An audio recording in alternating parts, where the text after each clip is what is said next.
আসসালামু আলাইকুম। আবারও চলে আসছি নতুন একটি ভিডিও নিয়ে। তো ভিডিওটি দেখার জন্য আমার পাশেই থাকুন। আজকের ভিডিওটা হলো গাছ থেকে কয়েক রকমের ফল পেড়ে ভর্তা বানাবো। তো ভর্তা বানানোর জন্য প্রথমে আমি গাছ থেকে কিছু পেয়ারা পেড়ে নিলাম। তারপরে চলে আসলাম লেবু গাছে। লেবু গাছ থেকে দুটো লেবু পেড়ে নিলাম। গাছ থেকে পেড়ে ভর্তা খাওয়ার মজাই কিন্তু আলাদা। এরপর চলে আসলাম ধনিয়া পাতা নেওয়ার জন্য। আমাদের বাড়িতে টুকিটাকি সব গাছই আছে।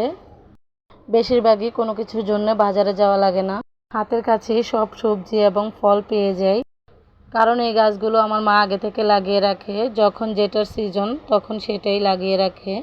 তাই আমাদের সবজি এবং ফল খাওয়ার অনেকটাই সহজ হয়ে যায়। আমার মা গাছের খুবই যত্ন নেয়।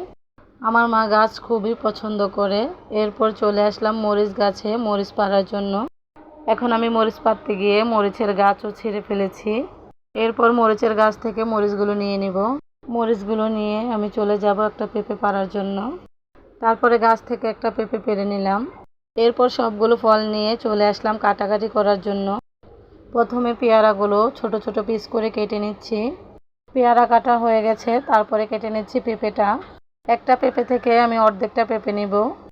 গাছ থেকে কাঁচা পেঁপে পাড়তে গিয়ে দেখি হালকা পেঁপেটা পেকে গিয়েছে। তো সমস্যা নেই, এটা আরও বেশি ভালো হবে।